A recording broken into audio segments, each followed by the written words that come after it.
Voltando então com o nosso fórum Guerra na Ucrânia para conversar com o Davi Zilbenstein, que foi diretor da Agência Nacional do Petróleo, é professor do Instituto de Energia da PUC do Rio de Janeiro. Queria agradecer a sua presença aqui e queria começar perguntando, professor, as pessoas acham que o preço da gasolina, o preço do diesel, ele é resultado de um telefonema de A para B. O presidente da Petrobras liga para o ministro e das Minas e Energia e fala: olha, estou pensando em subir para tanto aí, o que você acha? Espera só um minutinho que eu vou ligar para o presidente. Aí liga para o Bolsonaro, aí o Bolsonaro diz: olha, esse negócio aí, não segura esse troço aí que é um problema. Então eu queria saber qual é o rito de aumento, né? A gente sabe que na taxa de juros tem uma solenidade, tem uma reunião em que os integrantes decidem, e aquilo não é participado A ou B, é uma decisão e é anunciado. Como é que isso funciona? Como é que é essa decisão? Porque tem leis, tem regras, tem CVM, tem governança. O presidente da Petrobras diz: quer saber, vou aumentar agora esse negócio aqui, quero que se dane. Como é que isso funciona? O senhor pode explicar para a gente? Olha, boa tarde, né?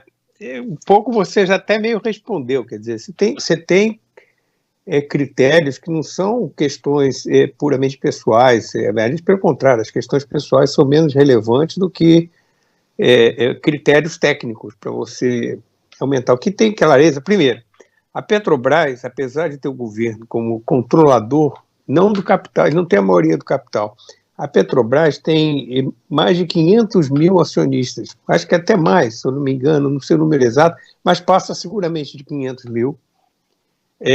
Eu acho que está até mais próximo de 800 mil acionistas, que são pessoas que acreditam na empresa, e não é o que dizem, investidores privados, estrangeiros, não.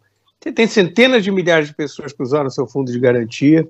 Então, o que se espera da Petrobras é que ela atue como diz a lei, ou seja, como uma empresa. Ela, apesar de ter controle do governo, ela está sujeita às leis como qualquer outra empresa privada. Ela é uma empresa de economia mista, mas ela atende às regras do mercado de uma empresa privada. Isso quer dizer o quê? Ela tem o papel social dela, como qualquer empresa tem. Isso está na Constituição. Qualquer empresa tem uma função social. Agora, ela não pode dilapidar o seu patrimônio em favor de um dos seus acionistas, no caso, o governo. Isso é ilegal. E mesmo ilegal, isso aconteceu no passado recente, e a empresa não quebrou, ninguém sabe direito por quê. Você vai para os livros. A Petrobras chegou a ter a maior dívida corporativa do mundo. Como é que ela pratica preços? A Petrobras hoje, ela tem a maior parte do refino no Brasil, ou seja, petróleo é uma mistura de derivados, vamos para simplificar. O que é extraído, você não coloca no seu carro petróleo, você coloca ou gasolina ou coloca diesel, que são oriundos de um processo de refino, ou seja, ou uma separação do petróleo. A Petrobras detém praticamente 100% tem um monopólio de fato. O que quer dizer isso? A formação de preços parte da Petrobras e que normalmente estão alinhados aos preços internacionais. Por quê? É uma commodity. A gente está falando de petróleo, poderia estar falando do trigo, que está muito também em voga.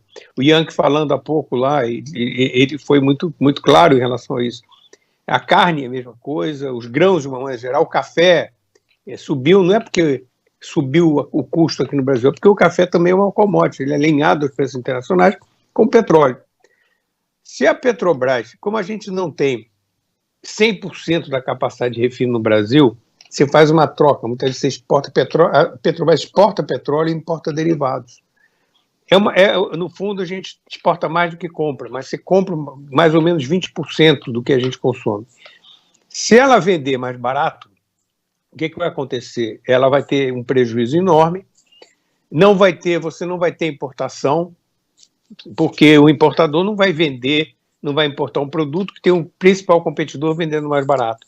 Então, o único caminho, quando se fala em política de preço da Petrobras, na realidade é uma política de mercado.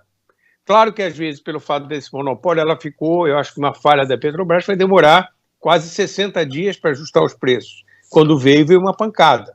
Não sei se eles estavam aguardando uma queda do preço do barril ou uma desvalorização do câmbio, como está acontecendo agora, mas veio uma pancada muito forte. Acho que não deveria ser isso. Isso aí causa um transtorno muito grande. Agora, mas a questão da formação de preço, ela está normalmente alinhada ao preço internacional. Ou seja, você não pode nem vender muito alto, se você vender muito caro, o importador vai trazer, outro refinador vai vender o produto, você está vendendo mais caro, e mais barato é uma atividade ilegal, de competitividade ilegal que você está no mercado. Então não tem essa, como você falou, vou telefonar para um, não é assim, não é uma empresa, por exemplo, que você vende parafuso. Se você quiser vender parafuso com prejuízo, ou se o seu parafuso for melhor do que outro, parafuso não é uma commodity, ou seja, não tem um preço internacional do parafuso, mas o petróleo tem. Então é isso, não é tão complexo. Agora, o que acontece é que a reação do governo é uma reação política, porque isso mexe muito, principalmente com a classe média. Nós estamos a menos de 7 meses de uma eleição, e eu sempre escrevo, quando eu falo, existe um fetiche aqui no Brasil, né, em relação ao petróleo e à gasolina, principalmente ao diesel. Ninguém está tendo essa mobilização tão forte de Congresso, de mudança de lei, de proposta de emenda constitucional, por exemplo, para o preço do pão, que vai mudar, para a comida em geral. Eu acho que a questão da comida é muito mais relevante do que a questão do combustível. E nós vamos subsidiar combustíveis para quem não precisa, ou seja, vamos tirar de quem precisa mais para quem precisa menos. É isso que está acontecendo aqui no Brasil. Ainda não está acontecendo, mas tem curso, espero que não evolua muito.